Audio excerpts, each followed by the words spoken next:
Hello friends, Hindustan education क्रांति channel में आपका स्वागत है। आज के सेशन में हम IRT polytechnic inter exam 2022 session को बढ़ाते हुए क्लास से 7th लेकर आए हैं।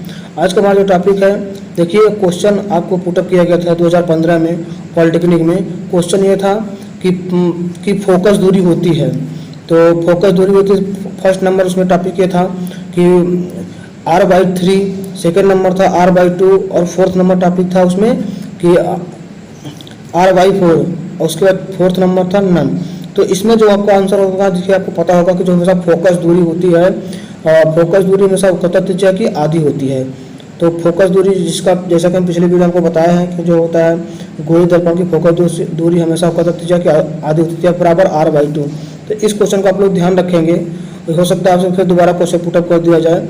और जहाँ पे इसमें क्या होगा देख लेते हैं। जहाँ r/, क्या है इसमें गोलीय दर्पण की त्रिज्या है, f क्या है गोलीय दर्पण की फोकस दूरी है।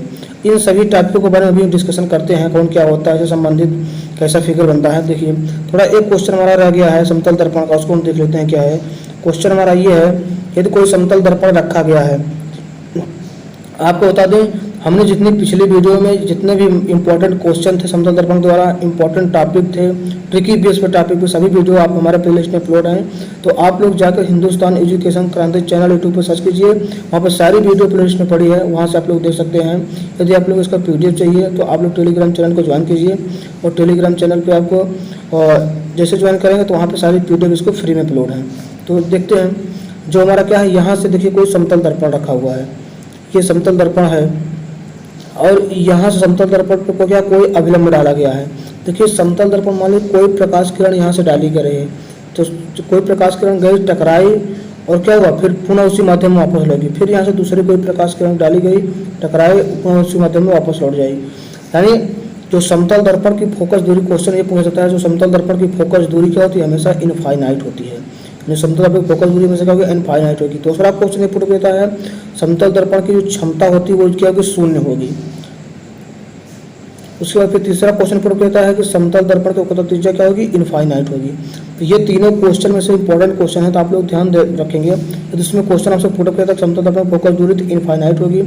समतल दर्पण की यदि क्षमता पूछा जाता है तो आपको क्या होगा, 0 होगा।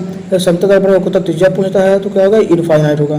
तो इस चीज़ के बारे में आप लोग ध्यान देंगे, और इसी प्रकार से हम अपने सेशन को आगे बढ़ाते हुए देखिए, अभी तक हमने देखा था कि समतल दर्पण के द्वारा कैसे कितने भी डिफिनेशन वगैरह सारी चीज़ें देख लेते हैं। पुल किसे कहते हैं, वक्र त्रिज्या किसे कहते हैं, मुख्य फोकस क्या है, द्वारा क्या है, सारी चीज़ देख लें। आप देखते हैं हम जो अवतल दर्पण द्वारा प्रतिबिंब बनने के नियम, तो आपको बता दें अवतल दर्पण द्वारा प्रतिबिंब बनाने के निम्नलिखित ये 3 नियम हैं। इसी तीनों नियमों के आधार पर आपके पूरे अवतल दर्पण का और उत्तल दर्पण का प्रतिबिंब बनता है।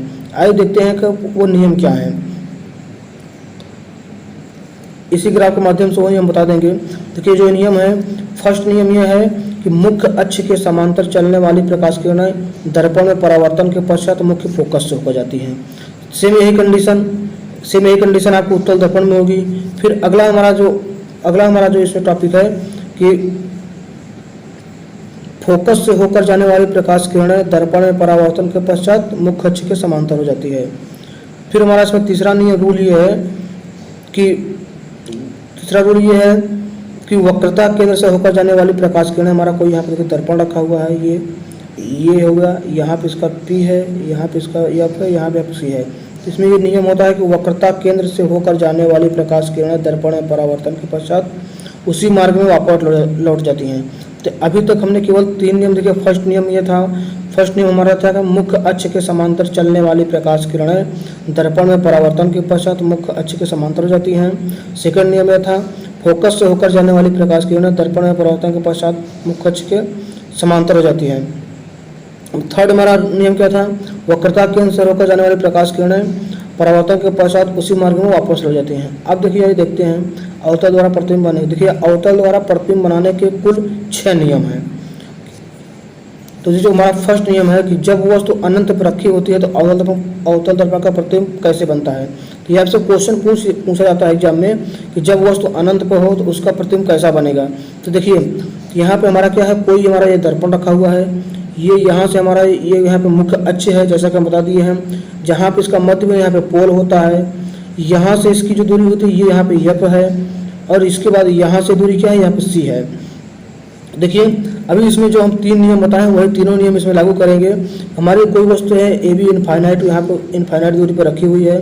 सबसे पहले हम क्या नियम लगाएंगे कि सबसे पहले सेकंड नियम यहाँ पर रूल लग रहा है यहाँ पे कि फोकस से होकर जाने वाले प्रकाश किरणें दर्पण में परावर्तन के पश्चात क्या हो जाती हैं, दर्पण में परावर्तन पर मुख्य अक्ष के समांतर हो जाती हैं। फिर उसके बाद से हम देखिए हमारा थर्ड रूल लग रहा है, वक्रता केंद्र से होकर जाने वाले प्रकाश किरणें दर्पण में परावर्तन के पश्चात उसी मार्ग पर वापस हो जाती हैं। देखिए ये किरणें कहाँ यहाँ पे काट रही हैं, दोनों किरणें आपस में मिल रही हैं, तो यहीं पे इसका प्रतिबिंब ए डैश बाई डैश बन रहा है। अब देखिए प्रतिबिंब कैसा बनना है, प्रतिबिंब प्रकृति यही पूछा जाता है मोस्ट। प्रतिबिंब हमेशा क्या वास्तविक बन रहा है और उल्टा प्रतिबिंब बन रहा है। फिर वस्तु से छोटा बन रहा है, हमेशा कहाँ बना है, फोकस पर बनता है। यानी जब वस्तु अनंत पर आती है तो उसका प्रतिबिंब फोकस पर बनता है, वास्तविक बनता है, और वस्तु छोटा बनता है और उल्टा बनता है। इतनी चीज़ें आप लोग ध्यान रखेंगे। देखिए इसी प्रकार से अगला क्वेश्चन है कि जब वस्तु अनंत और वक्रता केंद्र के बीच स्थित हो, तो जब वस्तु हमारी कहाँ पर है, यहाँ पे हमारी वस्तु कहीं अनंत और वक्रता केंद्र के बीच कहीं भी स्थित है यहाँ पे, तो इसका प्रतिबिंब कहाँ बनना है, यहाँ मुख्य अक्ष के समांतर गई प्रकाश किरण, फोकस होकर गई, फिर वक्रता केंद्र से उसी मार्ग में वापस लौट गई।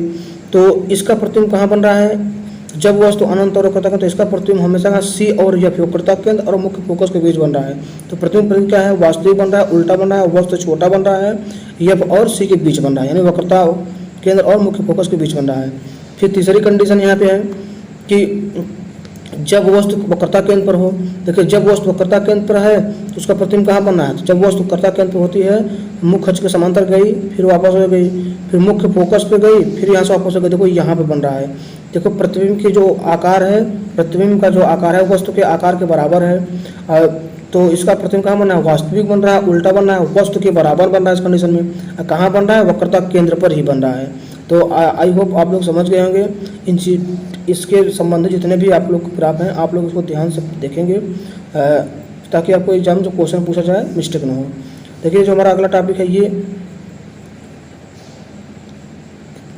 ये जब वस्तु कहाँ, जब वस्तु केंद्र तथा फोकस के बीच स्थित हो, जब वस्तु हमारी कहा वक्रता केंद्र तथा फोकस के बीच स्थित हो तो उसका प्रतिबिंब कैसे बनेगा, वास्तविक बनेगा, उल्टा, वस्तु से बड़ा, अनंत और वक्रता केंद्र के बीच बनेगा।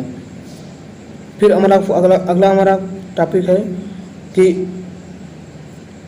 जब वस्तु फोकस पर स्थित हो, जब वस्तु फोकस पर स्थित होती है तो उसका प्रतिबिंब कैसा बनता है, वास्तविक बनता है, उल्टा बनता है, वस्तु से बड़ा बनता है और अनंत में बनता है।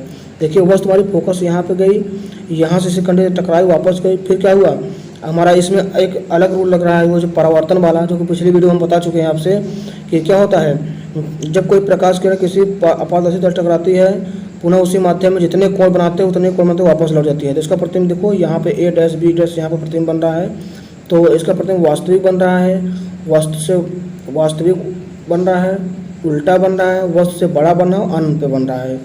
अब देखिए जो हमारा अगला टॉपिक है कि जब वस्तु का फोकस तथा ध्रुव के बीच स्थित हो, तो जब वस्तु देखो फोकस और ध्रुव के बीच स्थित होती है तो इसका प्रतिबिंब देखिए यहाँ मुख्य अक्ष के समांतर गई प्रकाश किरण, यहाँ से रिटर्न हो गई, फिर क्या हुआ इसी किरण को हमने आगे बढ़ा दिया, यहाँ पे गई। फिर हमने रूल पढ़ा है कि जब आगे बढ़ा दिया रूल हमने ये पढ़ा है कि वक्रता केंद्र से होकर जाने वाले प्रकाश किरण दर्पण में प्रथम अवस्था उसी मार्ग वापस लौट जाती हैं, फिर इसको ही पीछे कराती है, ये किरण यहाँ पर मिल गई। तो अवतल दर्पण द्वारा प्रतिबिंब बनाने की एकमात्र यही स्थिति है कि इसी स्थिति में वस्तु हमेशा कैसा बनता है, आभासी बनता है। अभी 5 कंडीशन में जितने प्रतिबिंब बने थे कैसा बनता है, वास्तविक बना था, उल्टा बना था, लेकिन इस कंडीशन में प्रतिबिंब कैसा बना, आभासी बन रहा है, सीधा बन रहा है, वस्तु से बना बन रहा है और दर्पण के पीछे बन रहा है। तो आप लोग इसे ध्यान रखेंगे। देखिए जब हम लोग देखते हैं जो हम लोगों को नाई वगैरह होते हैं बाल कटिंग वाले, तो लोग क्या करते हैं, वो लोग अपने शीशे में किस दर्पण का प्रयोग करते हैं, अवतल दर्पण का प्रयोग करते हैं। जब वो लोग अपने शीशे में अवतल दर्पण का प्रयोग इसलिए करते हैं ताकि हम लोगों को क्या हो, जो बाल वाल काट रहे थे तो हमारा प्रतिबिंब क्या होता है, वह उससे बड़ा दिखाई दे, उन्हें दाढ़ी बनाने में, बाल काटने में सुविधा हो। क्योंकि जब हम लोग वहाँ पे कहाँ बैठते हैं, हम लोग हमेशा जो दर्पण होता है दर्पण के फोकस और इसके बीच में यहाँ बनते हैं, तो जब इसके बीच में बनते हैं तो कैसा बनता है प्रतिबिंब हमारा, सीधा बनता है, वह उससे बड़ा बनता है और दर्पण के पीछे तो जानती हैं। तो इसलिए उस कंडीशन में इसीलिए लोग नाई लोग क्या करते हैं, तो दाढ़ी या बाल बनाते समय हमेशा अवतल दर्पण का प्रयोग करते हैं। तो इस चीज़ को आप लोग ध्यान रखेंगे, क्वेश्चन पूछा जाता है कि अब अगला हमारा देखिए उत्तल दर्पण द्वारा प्रतिबिंब बनाने क्या नियम। देखिए उत्तल दर्पण प्रतिबिंब बनाने क्या होता है, सिर्फ 2 कंडीशन है। कि जब वस्तु कहाँ स्थित हो, जब वस्तु दर्पण के ध्रुव के पीछे कहीं यहाँ पे स्थित हो। तो इसमें क्या होता है, जब वस्तु हमेशा का हमारा जो दर्पण के पीछे स्थित हो, तो ये कंडीशन इसमें होती है कि ये हमारी जो वस्तु स्थित है वो अनंत और ध्रुव के बीच स्थित है। तो इसमें हमारी जो वस्तु बनेगा हमेशा फोकस और ध्रुव के बीच बनता है। वस्तु की प्रकृति क्या होगा, आभासी होता है, सीधा होता है तथा वस्तु से छोटा बनता है। इस अगली हमारी कंडीशन क्या होती है, जब वस्तु अनंत पर स्थित होती है, जब वस्तु अनंत पर स्थित होती है तो उसका प्रतिबिंब हमेशा मुख्य फोकस बनता है, आभासी बनता है, सीधा बनता है, वस्तु से छोटा बनता है। ये कंडीशन का आप लोग ध्यान रखेंगे। देखिए यही आप देखिए, आप लोग देखते होंगे जो हमारे वाहन होते हैं, वाहनों के साइड के मिरर में हमेशा उत्तल दर्पण का प्रयोग किया जाता है।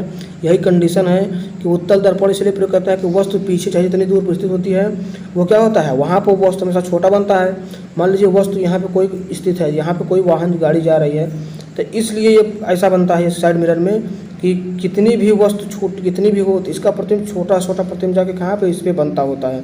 यदि यहाँ पर दूसरा दर्पण लगा देंगे तो प्रतिबिंब क्या होगा, बहुत बड़ा बन जाएगा, दिखेगा नहीं। इसलिए हम क्या करते हैं, इसमें वाहनों को साइड में हमेशा किसका प्रयोग करते हैं, उत्तल दर्पण का प्रयोग करते हैं। क्योंकि बड़ी से बड़ी वस्तु को उत्तल दर्पण क्या करता है, अनंत परिस्थिति को छोटा प्रतिबिंब ला के यहाँ पे हमारे छोटे से इसमें कवर कर देता है, हमें वस्तु दिखाई देती है। तो इस प्रकार से वाहन हमें ये इस प्रकार का प्रयोग किया जाता है। आई होप आप समझ गए होंगे। इस प्रकार से हमारे ट्रिकी वीडियो देखने के लिए फिजिक्स में यदि आप लोग तैयारी करना चाहते हैं तो आप लोग हमारे प्लेलिस्ट में जाइए, वहाँ वीडियो को ज़्यादा से ज़्यादा शेयर कीजिए। और यदि आप लोग ऐसी वीडियो चाहते हैं या किसी अन्य टॉपिक पर वीडियो चाहते हैं तो आप लोग कमेंट कीजिए, हम इसी बेस पे ट्रिकी बेस पे ही अन्य वीडियो लेकर आएंगे। देखिए आप लोग थोड़ा सहयोग कीजिए, चैनल को ज़्यादा से ज़्यादा शेयर कीजिए और अपने फ्रेंड दोस्तों के पास वीडियो को लाइक कीजिए ताकि हमारा मोटिवेशन बढ़ सके और हम इसी प्रकार से ट्रिकी वीडियो अपलोड कर सकें। Thank you for watching video.